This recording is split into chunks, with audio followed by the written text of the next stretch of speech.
Muy bien, así que la crítica textual es la ciencia que nos ayuda a recobrar el texto original de las Sagradas Escrituras.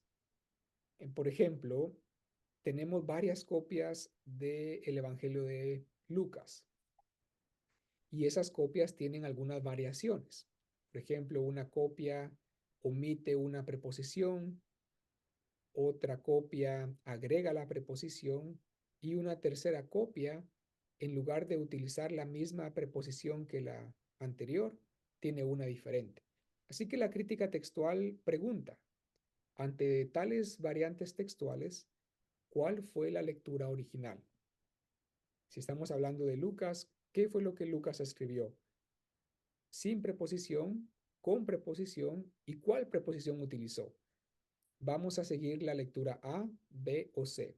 Esa es básicamente la crítica textual. Sin embargo, la crítica textual también nos ayuda a responder otro tipo de preguntas.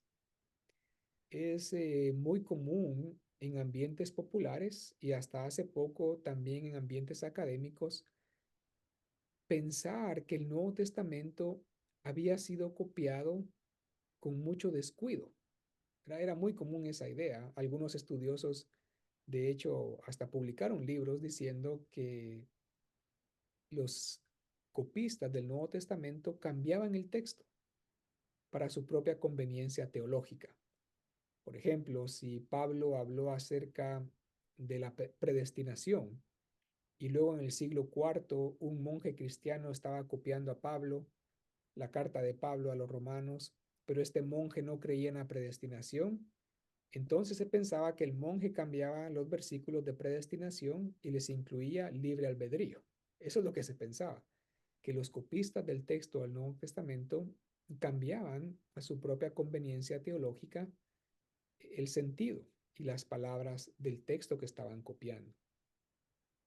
Otra idea popular, tanto en ambientes académicos como no académicos, era que los copistas, aquellos que copiaron el Nuevo Testamento, eran personas sin mucha preparación académica. Básicamente se decía que los cristianos en el siglo I sufrían persecución, no tenían recursos financieros, vivían en pobreza y por lo tanto tenían niveles muy bajos de educación. Y cuando copiaron el texto del Nuevo Testamento, hicieron su mejor esfuerzo, pero no fueron muy exitosos porque no tenían niveles altos de educación. Eso era muy popular, escucharlo e incluso leerlo. Sin embargo, ahora que hemos estado estudiando las copias del Nuevo Testamento de varios siglos atrás, nos hemos dado cuenta que estas ideas populares no son correctas, no son históricamente correctas. Y permítame ponerles un par de, un par de ejemplos.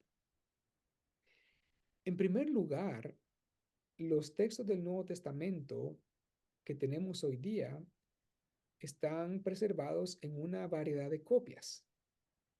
Es decir, no solamente hay una, dos o tres copias de la carta a los Corintios, la primera carta a los Corintios. Tenemos muchas veces 20, 30, 40, 80 copias de la misma carta.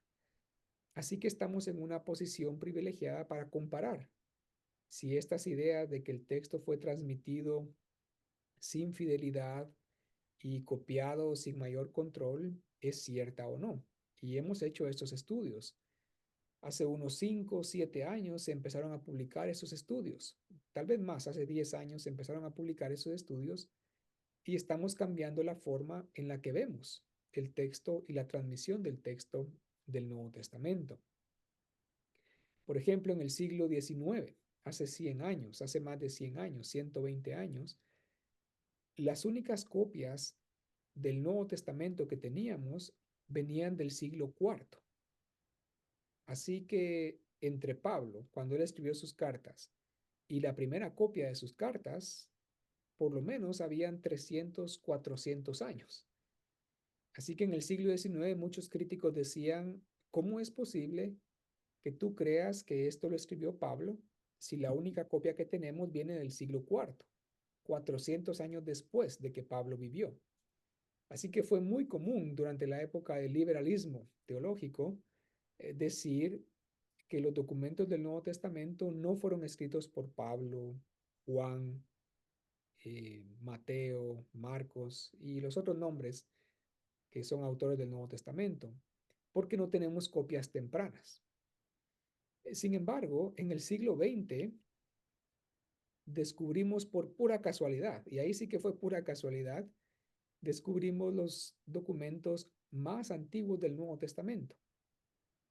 Si ustedes recuerdan la ciudad de Alejandría en Egipto, Alejandría está en Egipto y si bajan en el mapa hacia el sur, van a encontrar una ciudad que se llama Oxirrinco. Se descubrió una montaña pequeña, ¿verdad? Como un cerro. Y los investigadores de aquella época empezaron a excavar ese cerro y descubrieron en ese cerro que ese cerro era el basurero del siglo I de la ciudad de Oxirrinco. La gente iba a botar su basura a ese cerro y por eso se formó esa como montaña de tanta basura que había. Y entre ese cerro de basura encontraron copias del Evangelio de Juan, copias de la carta a los romanos, copias del libro de Génesis escritas en griego, copias del libro de Apocalipsis, prácticamente copias de todo el Nuevo Testamento. Y eso fue reciente. Así que una de las preguntas era, ¿qué estaba haciendo la Biblia en un basurero? Esa es la primera pregunta. Y lo que pensamos es que los romanos persiguieron a los cristianos en Judea y los cristianos para refugiarse bajaron al sur a Oxirrinco y se escondieron en Oxirrinco. Pero eventualmente los romanos llegaron a Oxirrinco, capturaron a los cristianos, agarraron sus escrituras sagradas y las tiraron a la basura. Es lo que se piensa. Pero ahora, como Oxirrinco es tan seco y árido, esas copias se preservaron por 2000 años. Y hoy día, el descubrimiento de Oxirrinco nos ha provisto de las copias más tempranas que tenemos del Nuevo Testamento. Imagínense ustedes que hemos descubierto copias del año 200 del Evangelio de Mateo en Oxirrinco, fragmentos del Evangelio de Juan del año 150.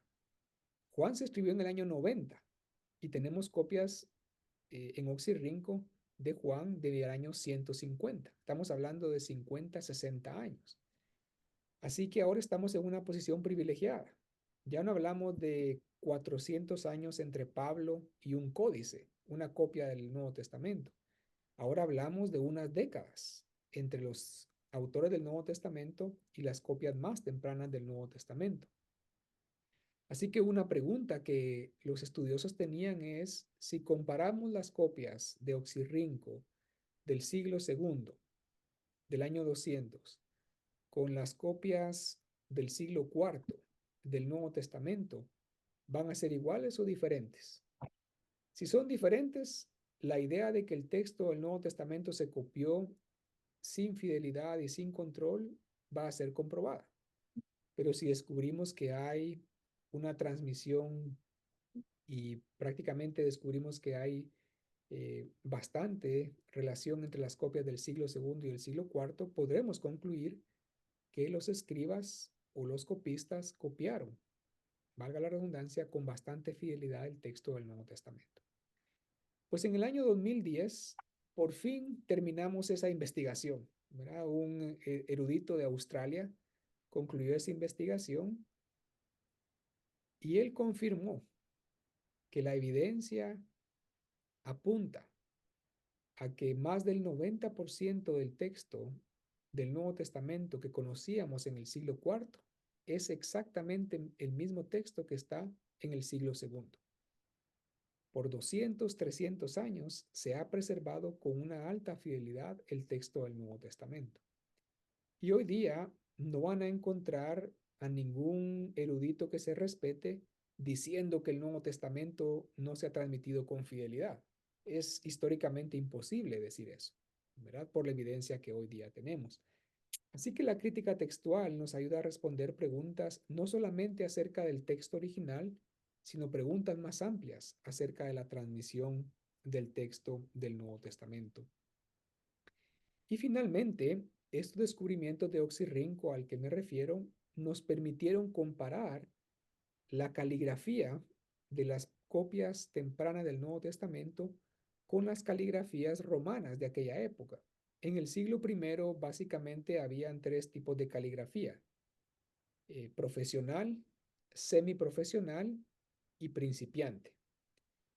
Así que recientemente hicimos ese estudio. Dijimos, vamos a comparar las copias más tempranas del Nuevo Testamento con los textos profesionales, semiprofesionales y principiantes de los romanos, para ver qué tipo de caligrafía utilizaban los cristianos. Y para sorpresa nuestra, a pesar de que los cristianos en el siglo I eran perseguidos, eran pobres, muchos de ellos, no tenían recursos, aún así, nuevamente, más del 90% de las copias que ellos produjeron venían de manos profesionales. ¿Cómo Wow. hicieron eso? Es la gran pregunta. Se piensa que algunos cristianos que eran escribas profesionales se convirtieron al cristianismo. Eran paganos, eran escribas, pero luego se convirtieron al cristianismo y utilizaron su profesión para copiar el Nuevo Testamento. Otra posibilidad es que algunos cristianos, aunque la mayoría eran pobres, algunos tenían posibilidades financieras. Así que esos cristianos, como José de Arimatea, Nicodemo y otros que se mencionan en la Biblia, Lidia también, podían pagarle a un copista profesional para que copiara el Nuevo Testamento. Así que ellos tenían mucho cuidado de que las copias que tenían fueran profesionales, no simplemente escritas por principiantes. Muy bien, así que la crítica textual, para concluir esta sección, nos ayuda a responder preguntas clásicas de la forma del texto del Nuevo Testamento, pero también preguntas históricas más amplias que tienen que ver con la teología misma de los escritos sagrados.